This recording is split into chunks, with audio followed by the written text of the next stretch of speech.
La Ligue des Champions était de retour cette semaine avec des matchs très importants pour beaucoup d'équipes, et parmi ces matchs-là, il y avait le match PSG contre Manchester City qui était un match important pour les deux équipes, car avant le match, elles n'étaient pas toutes les deux dans la zone de barrage de la Ligue des Champions, de ce nouveau format de la Ligue des Champions.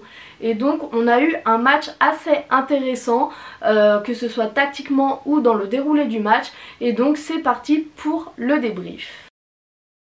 Je vais commencer cette vidéo en parlant du PSG parce que à mon sens c'est l'équipe qui a le plus montré sur ce match là, et de toute façon l'analyse du PSG va me conduire à celle de Manchester City, mais je voulais vraiment commencer par cette équipe du PSG parce qu'en Ligue des Champions ils sont très souvent critiqués pour leur manque d'envie, pour leur manque d'implication, leur manque d'intensité, et là sur ce match là je trouve qu'ils ont fait une très belle performance parce que ils ont tout donné, ils ont voulu jouer, ils ont voulu essayer de développer du jeu et ça a plutôt bien marché. Alors oui, certes, en face Manchester City cette année on sait qu'ils ont du mal, et encore aujourd'hui ils ont eu du mal, mais je trouve qu'il faut quand même pas minimiser le match du PSG parce que même face à des équipes en difficulté, c'est pas tout le temps comme ça qu'ils jouent. Et j'ai trouvé ça très bien, la manière dont pour commencer ils ont pressé pendant presque tout le match, ils ont eu un pressing très haut et très intense, et ça leur a permis une récupération de balles et un contrôle du match à peu près total, parce que si on regarde les statistiques, si on regarde la heatmap, je pense que le PSG a dominé ce match là. Manchester City a eu quelques temps forts, mais c'est vraiment le PSG qui a dominé pour moi toute cette rencontre, et c'est normal parce que le PSG a très bien joué sur ses qualités en exploitant le système tactique mis en place par Manchester City.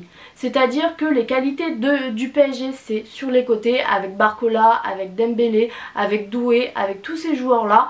Donc ils en ont profité, et en plus Manchester City leur a facilité la tâche en jouant avec un bloc assez bas qui était très centré, qui était très concentré dans l'axe, et du coup en ayant Barcola qui est pratiquement resté collé à sa ligne gauche tout le match, en échangeant de temps en temps sa place avec Doué mais qui restait aussi bien collé à gauche, et en ayant de l'autre côté Hakimi qui débordait beaucoup sur la droite, on avait un bloc du PSG qui était très étendu et qui donc favorisait les changements et les renversements de côté, et ça Manchester City a eu beaucoup de mal à le gérer parce que en restant centré dans l'axe, le problème c'est que quand on joue à droite ou à gauche, et ben il n'y a plus personne pour défendre.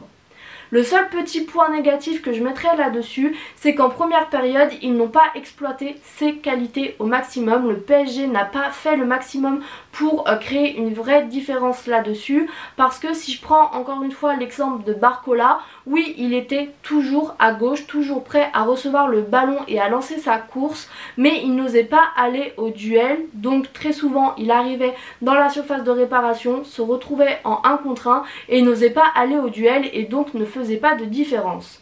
Combiné à ça, oui, il est parti très tôt et il a fait une bonne course, mais du coup personne ne le suivait, et donc il était tout seul aux abords de la surface de réparation, entouré de toute la défense de Manchester City. Donc forcément, s'il n'ose pas aller au duel et qu'il n'y a personne à qui faire un centre, à faire une passe, et ben au final le ballon était rapidement perdu parce qu'il n'y avait pas d'autre solution. Après, ce problème a été très vite réglé en deuxième période, et notamment après les 2 buts de Manchester City, où là le PSG a compris qu'il fallait oser aller au duel, il fallait oser mettre un peu de vitesse dans son jeu, et à partir du moment où Barcola a débloqué cela, où Barcola a osé aller au duel, a osé utiliser sa vitesse, et ben tout de suite il y a eu 1 but, 2 buts, 3 buts, 4 buts. Donc pour moi, oui, c'est dommage de ne pas l'avoir fait plus tôt dans ce match là, mais au final ils l'ont quand même gagné. Ils ont réussi à redresser un peu la barre en deuxième période quand il a fallu le faire.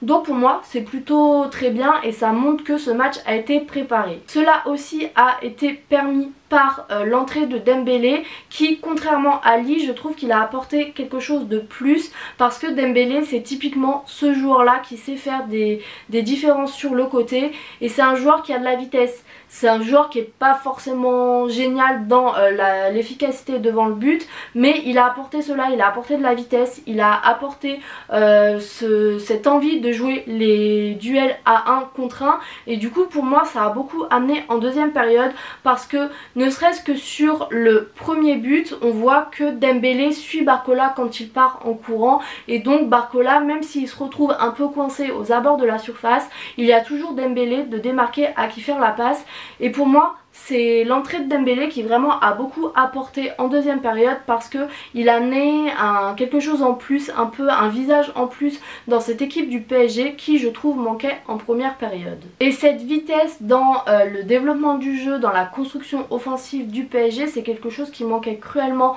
en première période. Donc vraiment Dembélé, je trouve que c'est une très belle entrée qu'il a fait.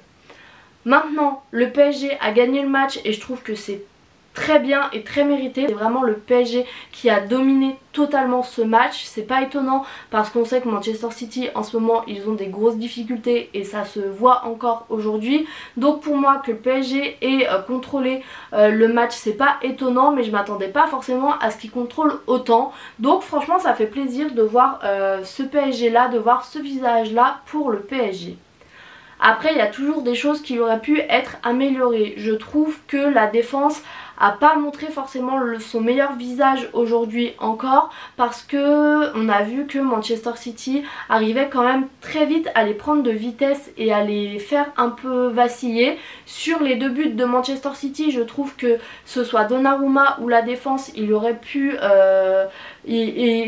faire mieux, que ce soit Nuno Mendes sur le premier ou Neves sur le deuxième. Je trouve que la défense aurait pu mieux faire. Au final le match est gagné donc ces deux buts vont être un peu anecdotiques sur toute la campagne de Ligue des Champions sûrement, mais je trouve quand même que la défense aurait pu faire mieux sur ce match là. Donnarumma s'est rattrapé après parce qu'il a fait de très beaux arrêts, Neves marque aussi le troisième but, donc il n'y a rien de dramatique encore une fois, mais c'est des petits détails comme ça qui pour moi devraient être améliorés. Après oui, cette victoire elle est complètement méritée parce que Manchester City, à part les temps forts de leurs deux buts, ils n'ont pas fait beaucoup d'autres choses pendant le match. Déjà pour commencer, on a eu une équipe qui a joué un bloc très bas. C'est particulier de voir Manchester City jouer comme ça parce qu'on n'a pas l'habitude, mais quand on regarde la hitmap et quand on regarde la position du bloc équipe, c'est une équipe qui a joué quand même très bas. Je pense que c'était pas forcément voulu parce qu'à certains moments Guardiola leur a demandé de jouer plus haut. Je pense qu'ils ont eu beaucoup de mal à affronter le PSG et à gérer l'intensité mise par le PSG, et je pense que un peu comme moi ils ont été un peu surpris de comment voulait jouer le PSG. Et ce qui n'a pas été non plus, c'est que au milieu de terrain ils ont très vite été en infériorité numérique avec seulement 2 milieux pour 3 face au PSG, et ça les a pas aidés parce qu'en plus les milieux de terrain du PSG ont fait un très bon match. On a parlé de Neves parce qu'il marque le troisième but, il a fait un très gros match. Vitinha pour moi aussi a fait un gros match. Donc vraiment le PSG n'a pas aidé Manchester City.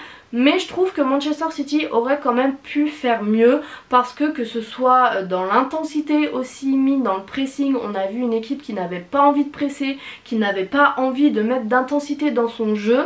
Le point fort qu'il y a eu, leur point fort sur ce match là, c'est que par contre quand ils récupéraient le ballon ils arrivaient à se projeter assez vite, à mettre de la vitesse là où il en manquait au PSG. Mais sinon il n'y a pas eu grand chose d'autre. Une fois qu'ils ont marqué leurs deux buts, ils se sont un peu reposés sur leur laurier. Et une fois que le PSG est revenu à 2-2, l'équipe s'est totalement effondrée. Il n'y avait plus rien qui fonctionnait. Les attaquants ne touchaient plus le ballon. La défense était totalement perdue. Donc pour moi c'est un visage vraiment particulier qu'on voit de Manchester City en ce moment. Parce que la manière dont ils sont joués aujourd'hui c'est pas exceptionnel. C'est vraiment une équipe qui joue comme ça régulièrement, qui arrive à faire des différences sur quelques temps forts, mais qui sinon le reste du temps sont une équipe assez fade avec assez peu d'intensité. Alors je sais pas où est le problème parce qu'en soi ils ont encore des qualités, des joueurs de qualité, ils ont le même coach. Je trouve que De Bruyne, Haaland, ils pourraient peut-être faire un peu plus. Pourquoi ils vous en font pas plus, je sais pas. Donc c'est vraiment bizarre de voir équipe avoir des difficultés parce que vraiment il n'y a rien qui a changé sur toutes ces années. C'est peut-être d'ailleurs ça le problème, des joueurs qui sont un peu arrivés en fin de cycle et qui n'arrivent plus à se motiver. Je sais qu'il leur manque Rodri, mais je veux pas faire reposer la responsabilité que sur lui parce que c'est un seul joueur sur un effectif qui est quand même bien huilé ces dernières années.